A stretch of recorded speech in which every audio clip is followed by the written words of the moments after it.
Sveiki, Hebra.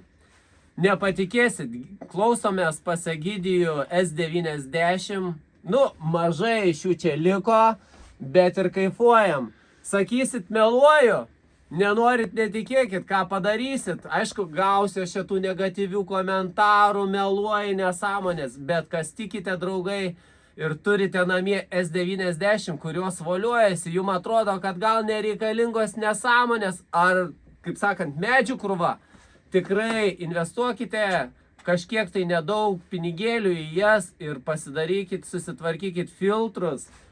Aišku, reikia viduriuko aukštį ir bus, kai tikrai super, nu, nenaudokim žodžio super high-end, čia būtų nušvilpimas juodas, nors man irgi nusišvilt, bet būtų tikrai puikios kolonėlės hi-fi lygio.